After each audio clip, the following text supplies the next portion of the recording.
that has big time camp. What the movie will be the ultimate champ. You might think you're crazy, might think they're diseased, but they're watching all their chance to find the best of beasts. We rate each movie in 5 categories, none of which are objective quality. It's Stan, G, and Jack and Nick who watch it till it's finished, because the love for this movie can be diminished. And maybe the film's plot has no rhyme or reason, but that's a part of charm. Colin's breath is off the season. It's low budget film that is much true. They find a flick that monster boogaloo. Kung Fu Electric Boogaloo. Kung Fu Electric Boogaloo. Kung Fu Electric Boogaloo. Kung Fu Electric Boogaloo.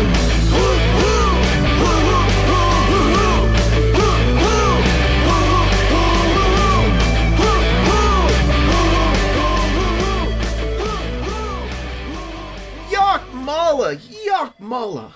Welcome back, my friends, to the Kung Fu Electric Boogaloo.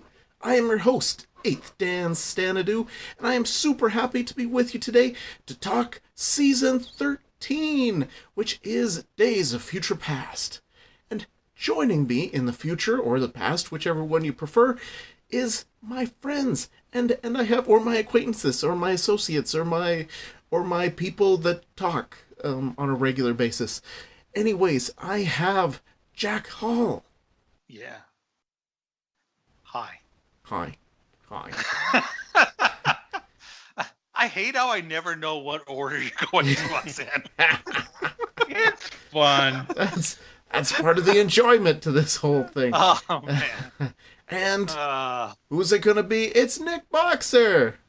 That is a mega Nick Boxer from now on. Omega Nick Boxer. Because it makes more sense than adding this Omega to the title of this movie.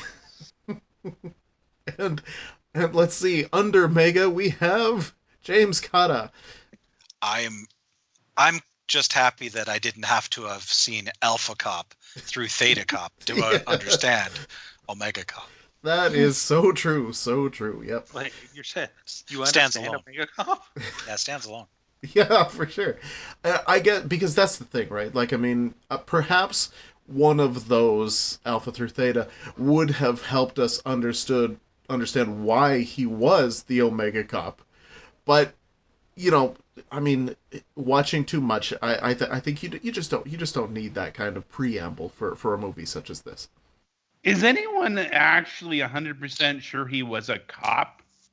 Yes, that's okay. 100% I thought sure. Maybe he was a military man of some sort. Nope. I mean, the hat screams cop, but other than that, I wasn't 100% sure. All right. Well, now wait, he's a cop of the future. Yes. And of course, speaking of the future, the Days of Future Past. Well, you know, James, please fill us in.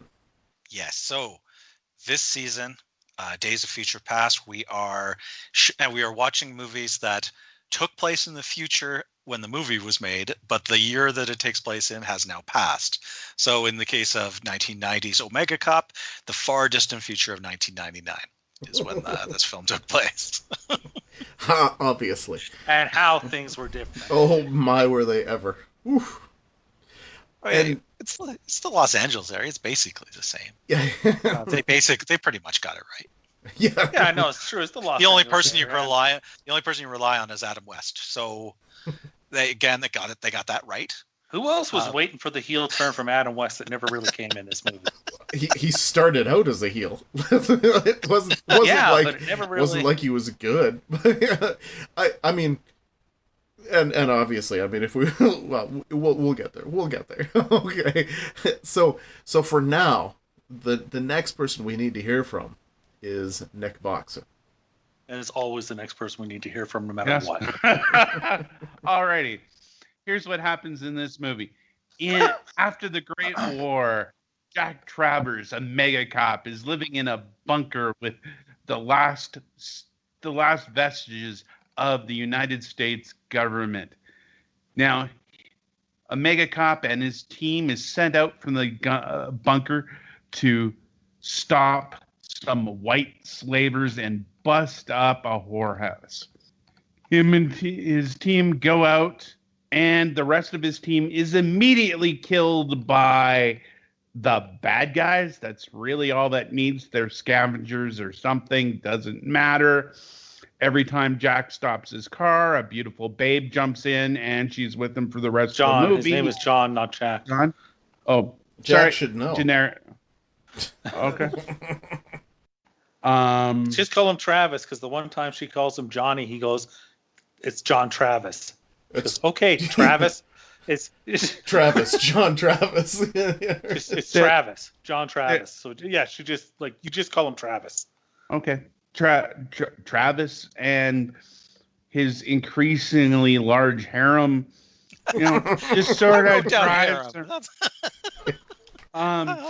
drive around and try not to get killed by the bad guys. There's this whole thing with solar flares causing some sort of plague that causes people to go a little bit nuts, but never in the same way. The only way you can tell what's going on there is they have lots of black makeup on, although I think there's a couple characters who are not infected also with black on their faces. I did not get the whole it is you it may is, be infected it does not affect thing. it. It's like you just because you're exposed, you may not be affected. Sure. Yeah. I mean, there's a sunspot that should have infected him, but he hid under a truck, so I didn't understand any of that. Cover. Yeah. And Adam West occasionally gets on the radio and, tells him to kill the bad guy. I would really like to say this is like a little heavier in plot than exactly what I said, but no. Probably less. A mega cop leaves the compound, kills a bunch of bad guys, and there's girls. The end. So what did this film teach you guys? I think that you're going to do a lot more walking in the apocalypse than you were expecting.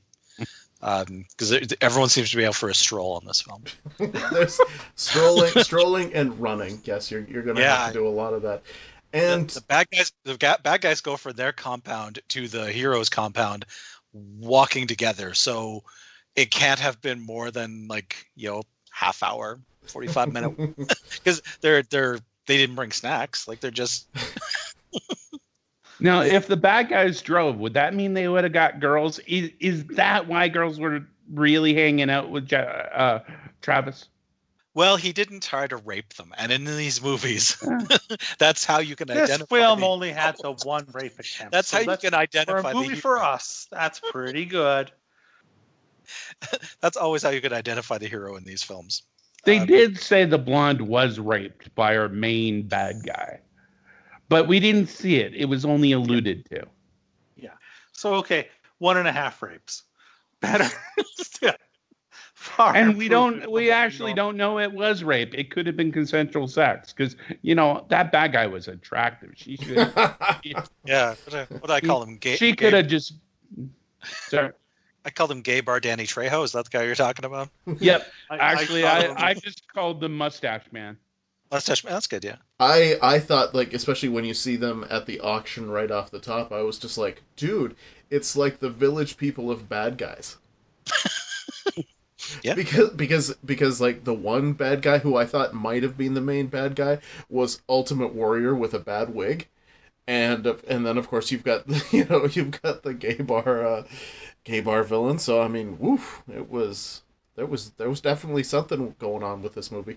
What I learned was that obviously every gun must get really hot to the touch because Omega Cop did not want to keep a gun on his person after he fired it. Yeah, actually at one point he actually stops in the middle of the action to put down his gun. Yes. And carefully place it on the pavement before running into battle. But at the same time, guns also grow on trees because he never is without a gun, despite the fact that I don't know where he's getting them, because he keeps leaving them places. So unless he go, maybe I'm filling in here, but maybe he likes to just go back and pick up those guns after they've cooled off. I think he's anti-gun. I think there's a subtle anti-gun statement in here because he solves everything with his feet. This feels very. That's right. That's right. Here's what I learned in the future. Hats are a very rare and valuable resource, and oh yeah, it's true. It's true. He needed that hat.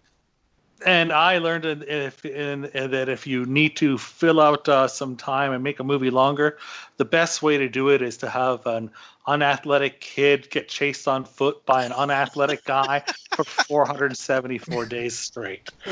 In my notes, I estimated 75 minutes that he spent yeah, it was chasing the kid.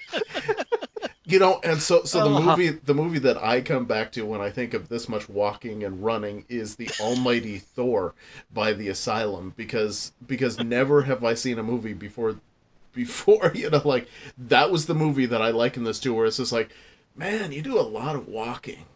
Yes. And any movie that does this much walking really is trying desperately to fill time. It's trying desperately to fill time, for sure. Joel, or anything, Nick? No, I'm good. Okay. Even though last episode you said that you know, like, that you were saving it all for Omega Cup, apparently we nailed it. I mean, I learned if you drive, you get girls. Well, I learned that even a post-apocalyptic type future, that doctors' offices are really nice and no one's gonna, you know, mess anything up, and you know, you still have all the doctors' knickknacks and stuff. And I guess we also learned that you know, solar flares are really bad. They're bad. We don't see it, but we learned it. We see one, you know, off the top, where oddly enough everybody looks at it, and yet nobody winds up any the worse for wear, except for the doctor, who is in the middle of a room but can see it and suddenly gets really dirty. That's basically, solar flares make people dirty. That's another thing that I've learned from this movie. And crazy, you know. Yeah, don't trust people who are slightly dirty around the edge of their face. Yeah. And their hands. His hands were not clean at all. That's right. Well, you know, they don't have enough water to wash, so, you know, getting dirty is a real problem. Maybe that's why they didn't want to let Travis back into the bunker, because he might be dirty. Oh, and I learned something else. He's dirty. I learned something else, that if you are stuck in a bunker, if you are the only woman stuck in a bunker, you will absolutely flirt or accept any man that is in that bunker at any given moment. Oh, yeah, I dare you to look into Adam West's eyes in this movie and not immediately fall in love and say yes to his proposal. I mean, that's some decent cheesecake right there. Oh, those dulcet tones of Adam West.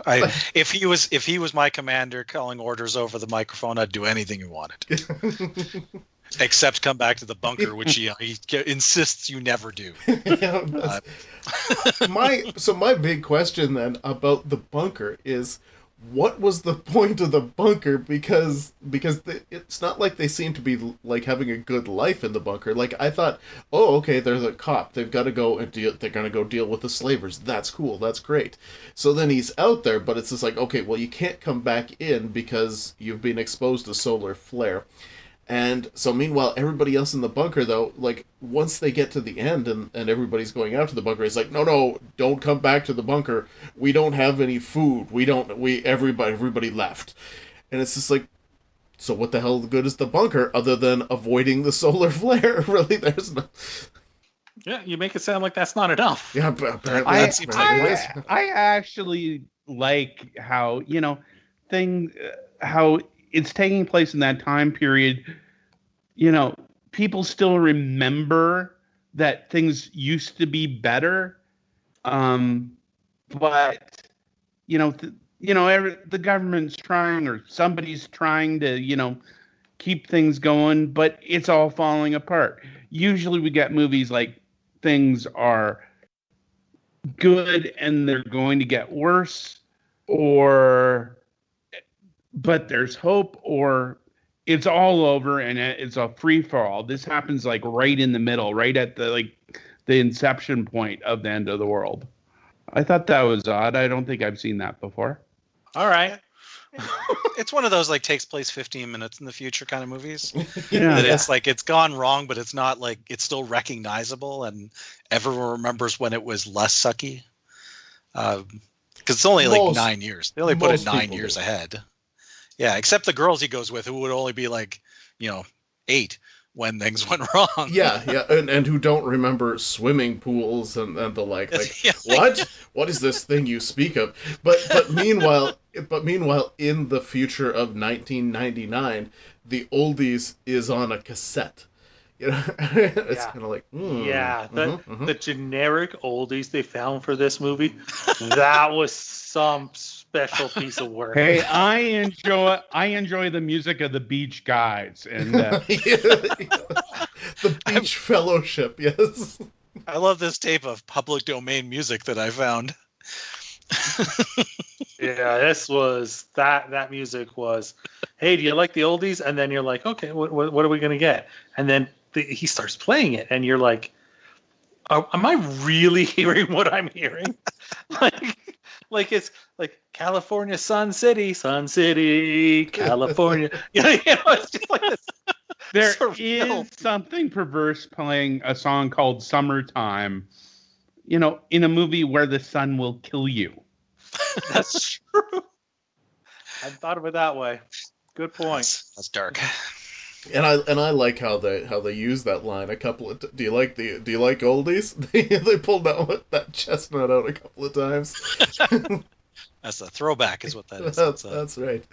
Good stuff. Remember that time earlier in the movie where he said, "Listen to oldies." He's gonna do that again. Well, and thankfully they were also kind enough to include a flashback for us so that we wouldn't forget what happened 45 minutes ago in the movie. Yeah. From that is in all honesty, I came pretty close to forgetting what happened 45 minutes ago in the movie. So I always cheer when that happens. It's one of my favorite tropes is flashbacks in the movie to the same movie. And this one even includes the cherry on top is that it includes shots that he wasn't in. So he's having flashbacks to things he did not see. I never thought about that. Yes. That's fantastic. That is part of my notes. The fact that it's just wait, that's not your point of view. That you are having a flashback to looking at your face, right? And you are having a flashback to things that you weren't near. Right? How does this work? That's spectacular. Now that you pointed that out. This now has become the greatest movie of all time. Based fully on that. I love it. It's one of my favorite tropes. All right, we're probably done. We've probably done this part. Yeah. Because I feel like there's going to be I don't even want to go through the actual storyline any further because there isn't one. There isn't one. Yeah, we understand what it is, so there's no need to worry about that. All right. In our search for the ultimate B movie, we rate each film in 5 categories, none of which are objective quality. The first category is called Schlock Appeal, and we start with Stan. There's, again, this is, Omega Cop, he's the toughest cop alive because he's the only cop alive. He's also the worst cop. Well, the other 3 cops with him are killed. Yeah, well, because they're There's all... cops that are probably in the building where what's his name is, but be Delta Cop and Theta Cop and and Epsilon Cop and Epic Fail Cop. Yeah, but I mean, because they are all the worst cops in the world. Oh, God. It's they are terrible. Yeah. And frankly, Omega Cop is terrible too because he's just standing there with a gun, watching his partners get killed and not actually shooting anybody. It's like, no! Hey, man, if you were in a firefight like that and, didn't think it necessary to take cover, you might be a little preoccupied too. Because, nobody takes cover. No one, ducks. Everyone just stands there and shoots each other.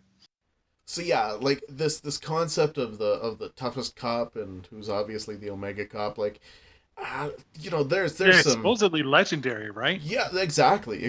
Everybody's heard of John Travis, John Travis, and so I think he's too tough. He doesn't need a gun. He can kick and he can punch and swing and miss with the best of them. So overall, I'm gonna have to give it a 7 because like it just feels like he's schlock.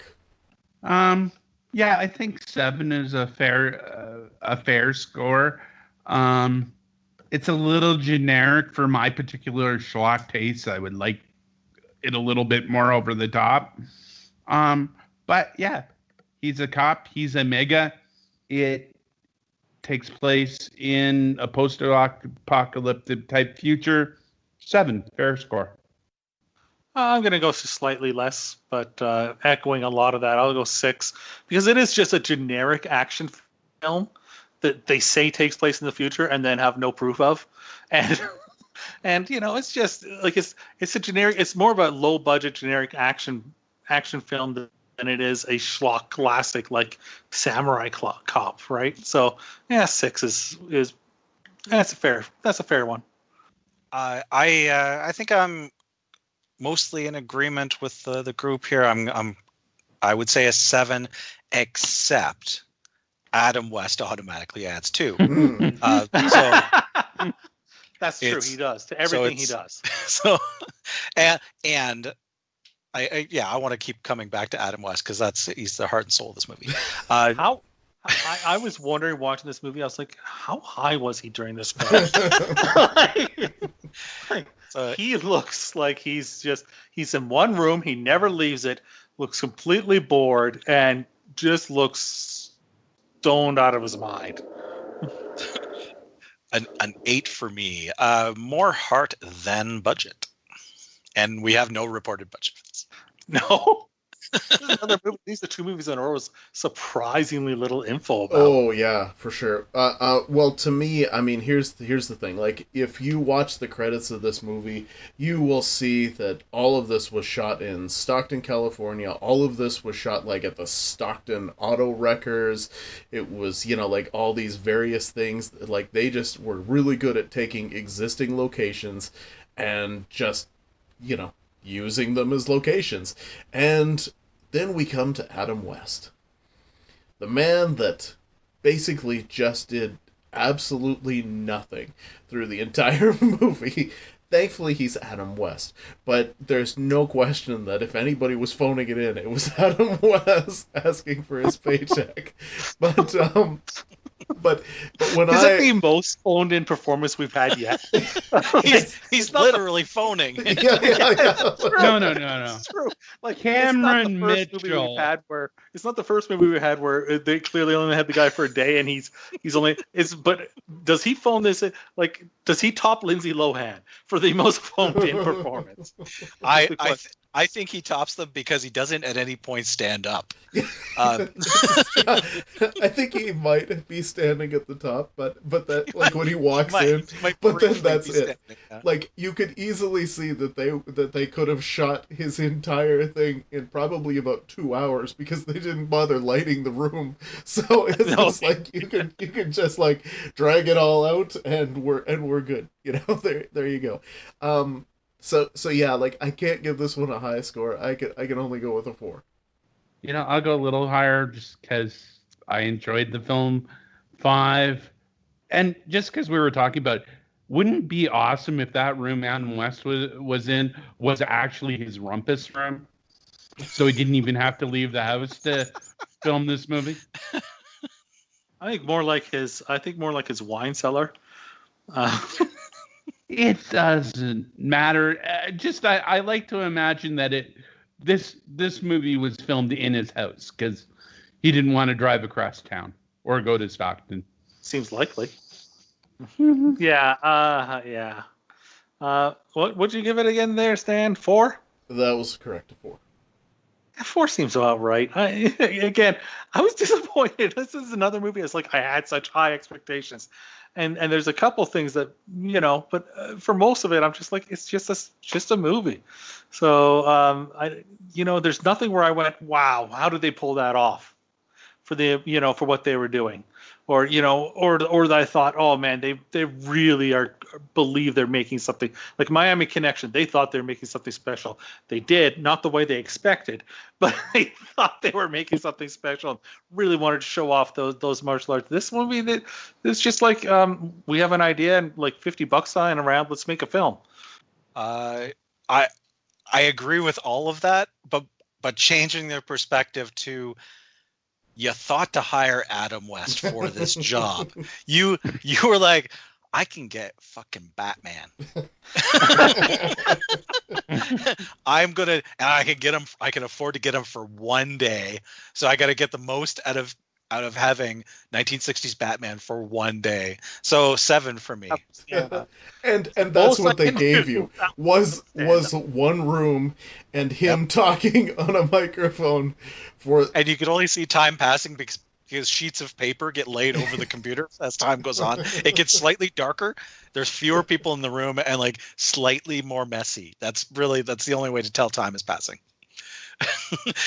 Also, Adam West reclines more as the film goes on. He just keeps sliding down in his chair every time you come back to him. He slid a little bit further down. Yeah.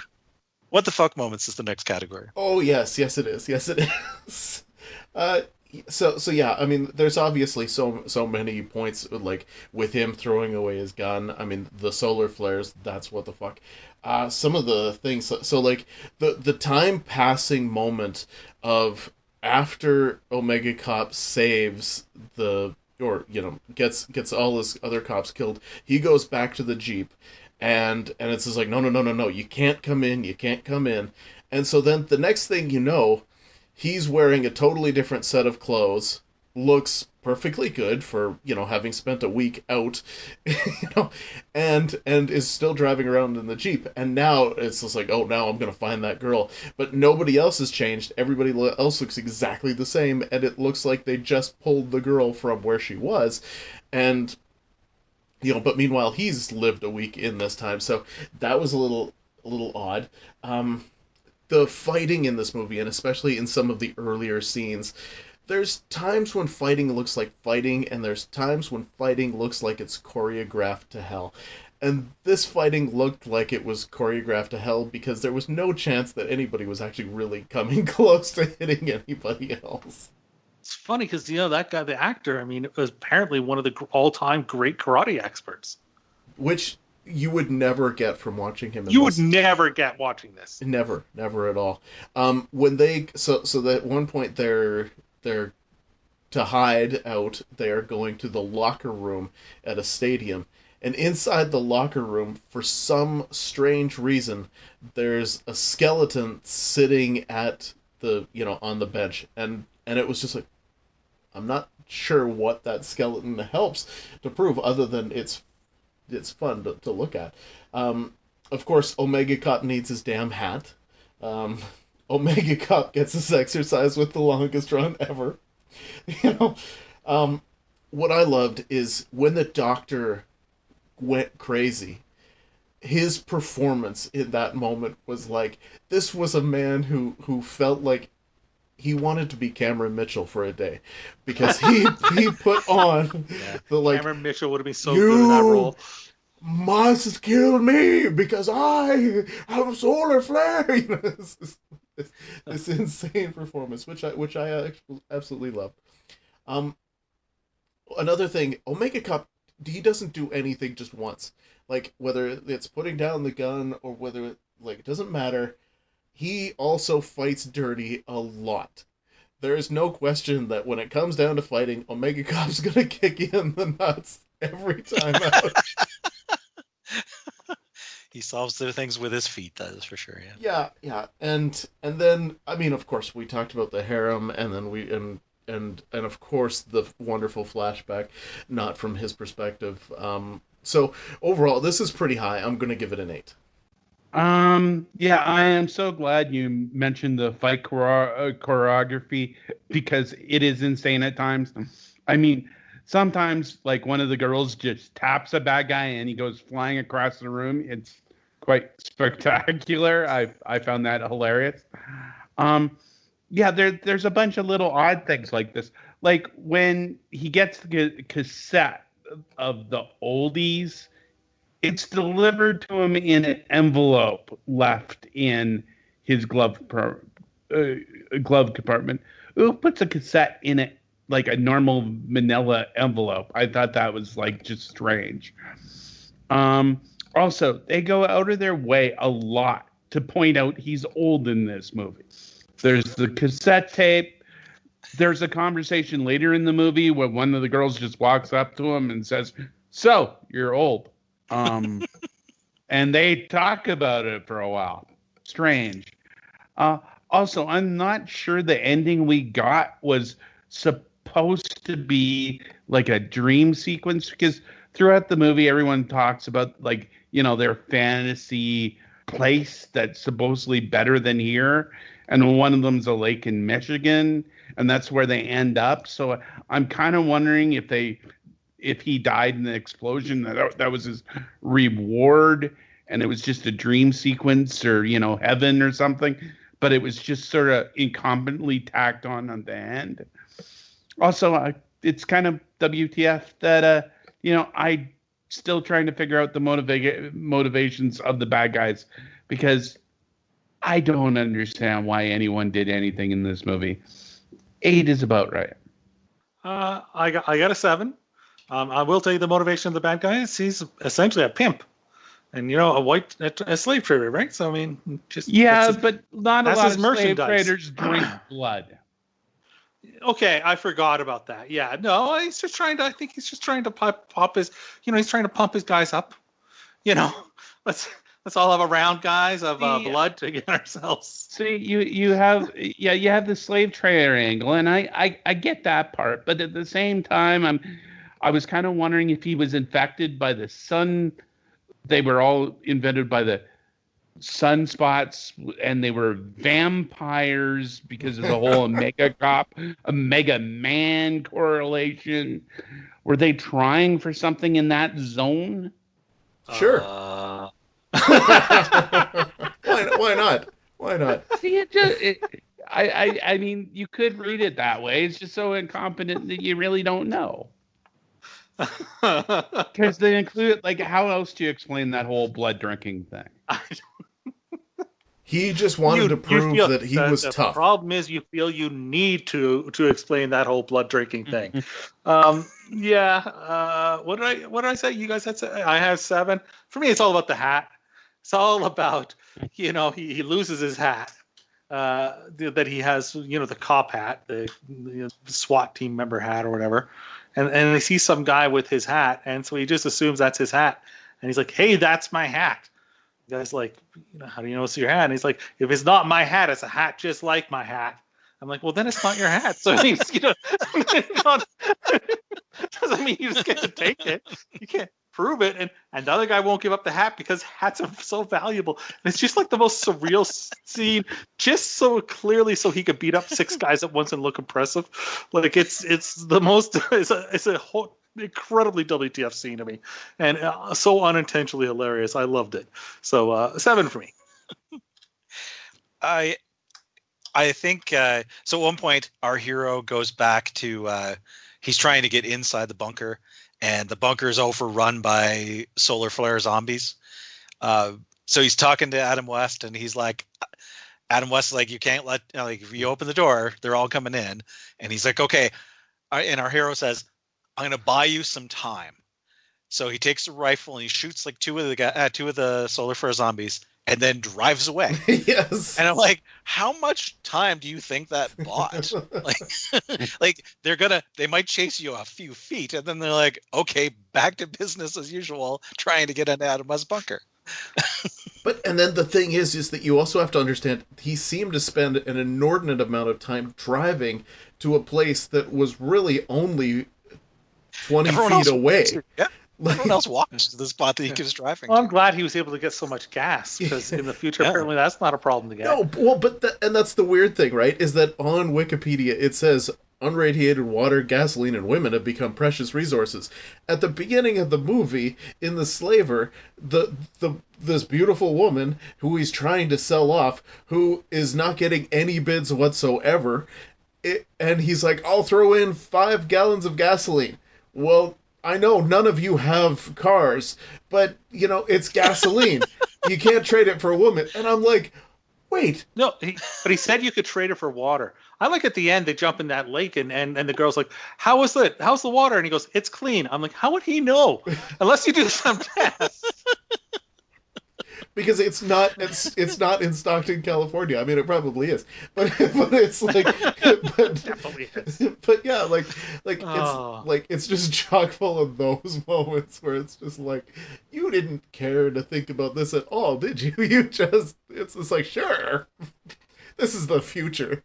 At one point, Travis is he's trying to help a poor shopkeeper.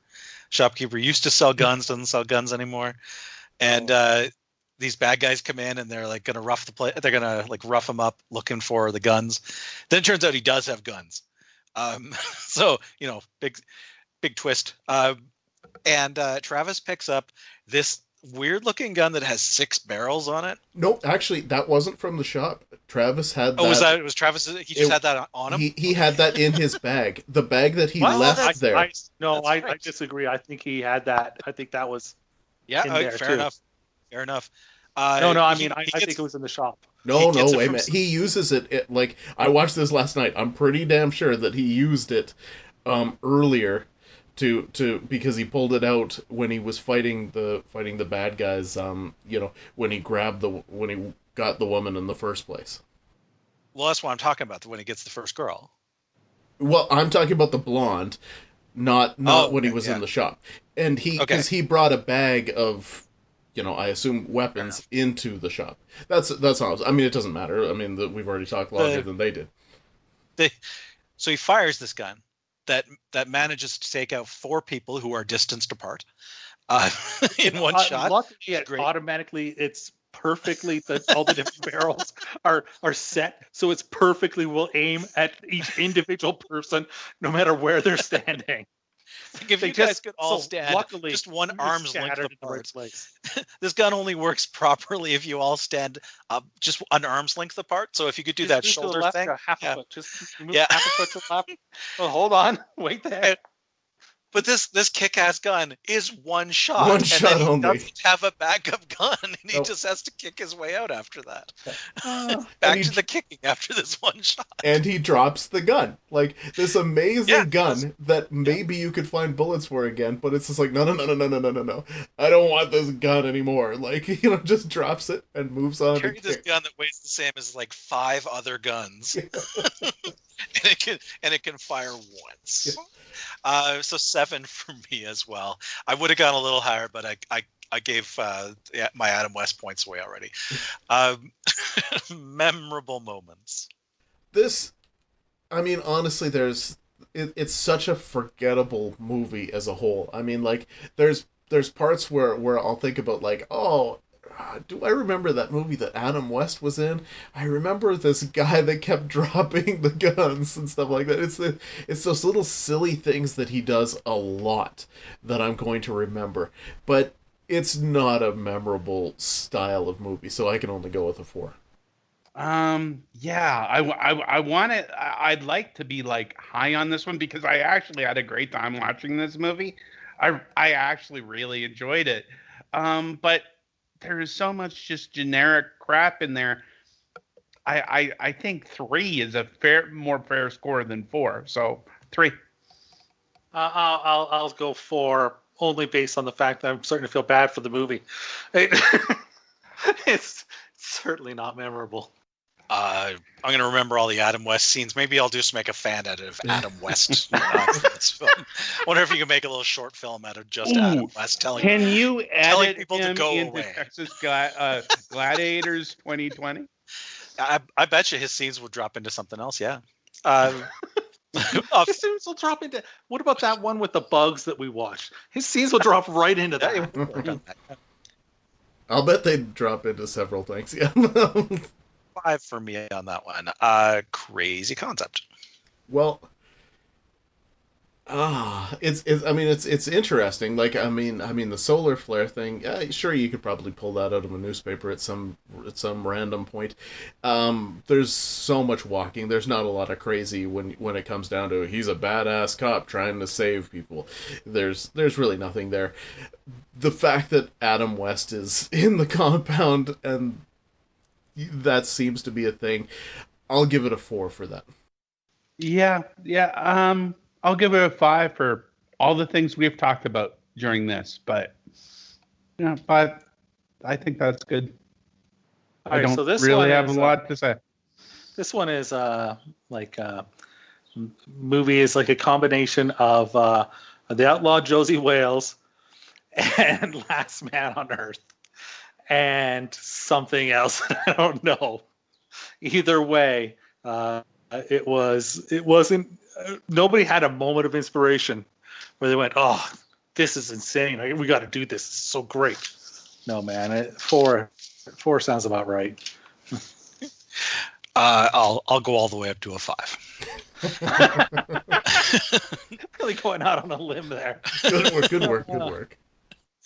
That brings it to a final total of 56 out of 100, which it isn't too bad. Putting it right between Transylvania Twist and Skidoo. Yeah, it's interesting because I agree with Nick. Like, I enjoyed watching this movie, but it's so bloody generic in almost everything that it does. It's really hard to give it a high score. There's some silliness, but it's all generic silliness, right? I mean, it's not like we're talking about like, oh, such a quality movie that you did something. No, it's just it's basic. It's your basic Boogaloo, but it's got some moments. Basic Boogaloo is a good way to put it. But it also, spawning a sequel called Karate Cop, I'm in for that. No way. Yes. Really? With David Carradine in a cameo appearance, no less. Dude. I bet they could have just edited in the same scenes from Adam West. Other than the fact that he dies. I hope there's flashbacks of Adam West, though. Who died? Adam West or David Carradine? Adam West. Carradine died first, didn't he? No, he means Adam West's character died in the movie. Yeah, I don't care what his name was in the movie because they didn't care what his name was in the movie. My mistake. Okay. Well, soon enough we are going to be choosing our next season's movies. So Jim, let's do some business, and then I'll tell folks what they have to look forward to next. All right. Please subscribe to the podcast on YouTube and or your favorite podcast app and or any other podcast app that you're ambivalent about. Our show sponsor is We Talk Podcasts. They have a website, wetalkpodcast.com, that is the home of the Octagon, where we keep track of our search for the ultimate B movie. They also have a Facebook and they have a Twitter, and we have an Instagram at Kung Fu Electric Boogaloo. All right. Well, season 13 continues its rapid progression towards the future of 2020 or 1999 in this case, but next we move to the year 2000 with Cherry 2000. So that should be quite something to talk about. Yes, I know Y2K is in full effect. So great. Now, what do you say? I'm just waiting for Nick to yell out "Degenerate!"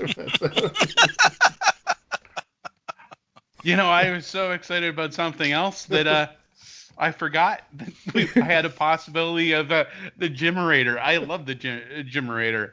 Oh God, I'm doubly excited now. All right, well, let's get to it. So Degenerate. All right, and Degenerate. It is Jack. Oh, it's Jack. Okay, well, I like to go with high concept a lot of the times, and I have a couple I'm holding back, but this one is actually really simple. I think you guys are going to really like it, and I don't even know that I really need to explain much to you. I just call it bucket list boogaloo because we've all have movies. It's like, oh, I've been meaning to get to that for so long. It's like, oh, that's been on my list, and for some reason you never got to it. Let's do movies that we've been wanting to get to for a really, really long time, and just boogaloo it up. That sounds like fun. Mm-hmm. Jimmerate. And Jimmerate. And it is Nick. Oh, that was good. I enjoyed that. I swear to God, do you need a Kleenex? Can you pull yourself up there? Or? Okay, I hope I'm not giving away any trade secrets here, but a lot of our listening audience might not know. Right now, we are using a virtual octagon. The Boogie Dome has been closed, so you can't watch these movies fight it out live. And, I'm missing that. So I think we need a whole season of tournament fighting films. Mm-hmm. Interesting. Jimmerate? Come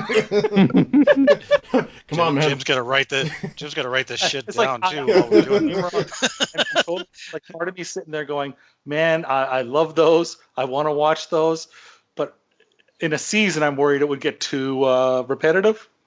But as just for myself, I think I might just watch a whole bunch of tournament fighting films, no matter what. And hey, does that mean we can put in what was that one, Fatal Blow or whatever it was, the Irish one again?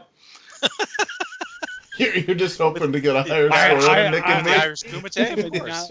I think the genre is wide enough that we do not have to return to that movie. I think if you had put it in and just not mentioned it, they wouldn't have remembered watching it.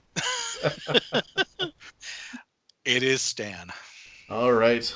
Well, I call my season Soylent Boogaloo, where the meal of the day is people, and it doesn't matter who's eating the people. It could be cannibals. It could be an object that doesn't move. An inanimate object.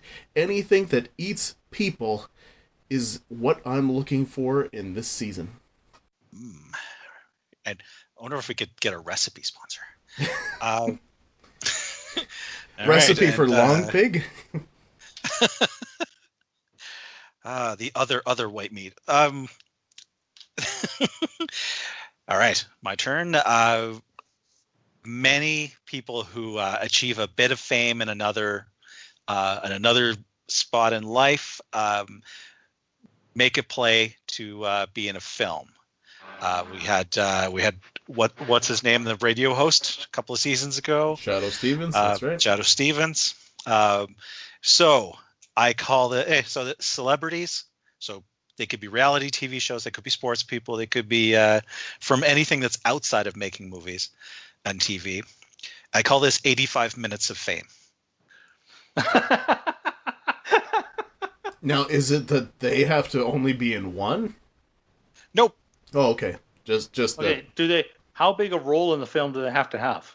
I'll go with it doesn't have to be their only thing, but they should be the star. Like, it shouldn't be a cameo. Okay. Like we're really talking about like Shadow Stevens, where he just made the one. He only made one movie, but he was really famous for other things.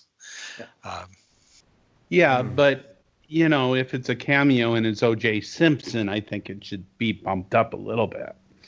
O.J. has starring roles. O.J. absolutely. Oh, does he? Yeah, totally. I- OJ has starring roles, dude. Yep. Ooh, I'm gonna have to look into that on my own. Okay, you never started seeing Capricorn 1? Nope. See, Oh, wow. yeah, Based on a true story. Yeah, it is, as far as I'm concerned. It's interesting because I can see like there's certainly blaxploitation and stuff like that where you get these guys that kind of come out. So yeah, it'd be interesting to kind of wrap my head around it. Yeah, sounds like a lot of work, but fun. So of your three ideas, it's my vote. Is what you threw out there, Jim. All right. I think I would go with Soylent Boogaloo as my vote. I love love seeing people get eaten by stuff. Oh, absolutely, yeah. I mean, there's no question about being eaten. So Jaws counts then. Sure, yeah. Yeah, but Sharks. But we could do Jaws 4. Like, Yeah. Jaws isn't going to do great on the octagons. I mean, Yeah. that it could work doesn't really sell it. But Jaws 4. Actually, I wonder how Jaws would do. It's certainly for memorable moments, it would get a 50. It's true.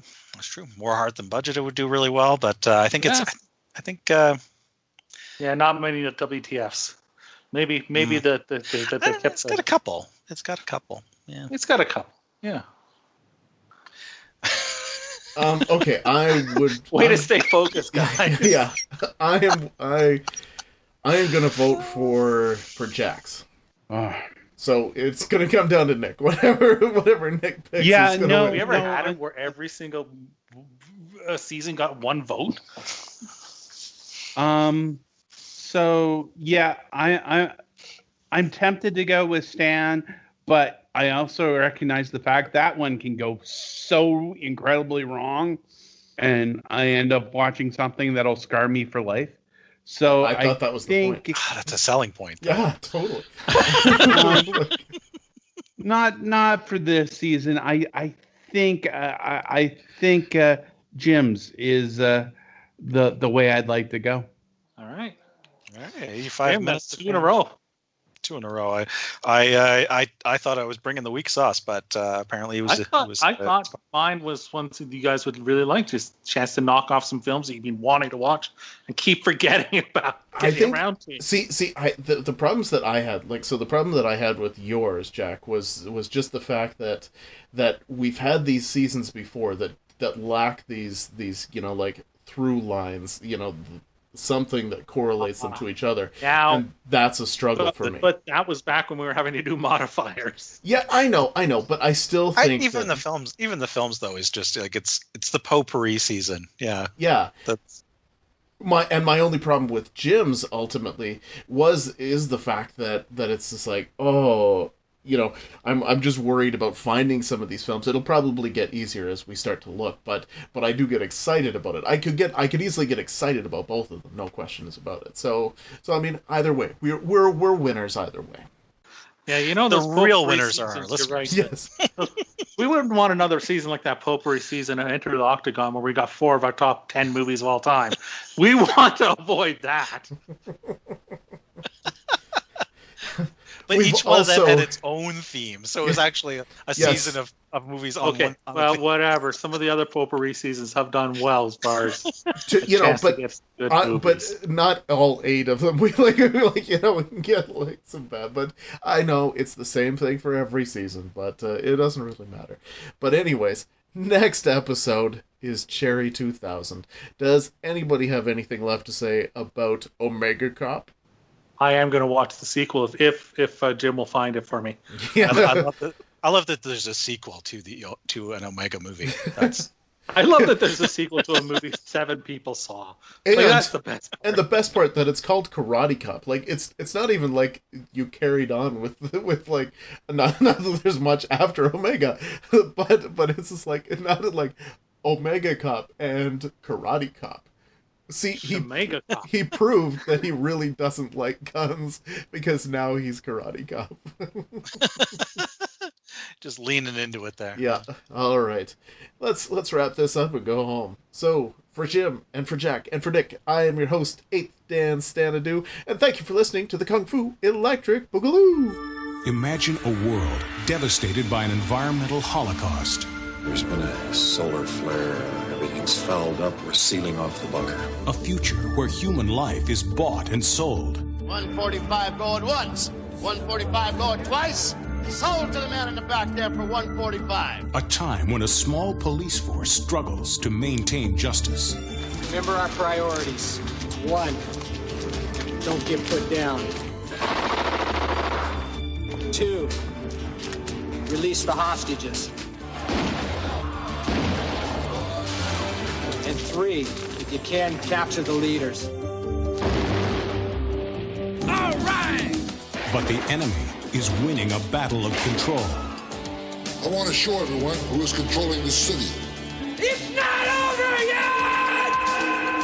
I want this glass filled with Travis's blood. Travis's blood.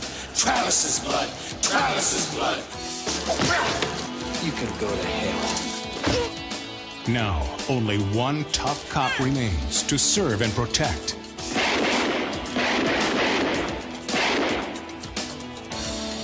Just stomping out roaches. And to stop a madman's bloody reign of terror. He's declaring war.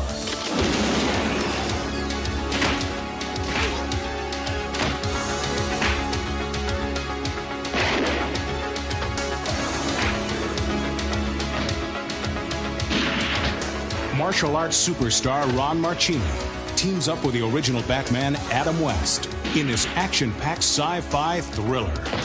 Blow the bunker. He's a one-man army battling the forces of evil. Now I'm gonna send you to hell. Meet the future of law and order. Meet Omega Cop. And you can fire up sales and rental action with some sizzling incentives on this all-new release. For every special Omega Cop pre-pack you buy, you'll save a total of $20. Plus, you'll receive 500 video tote bags absolutely free. Get ready, because the action is heating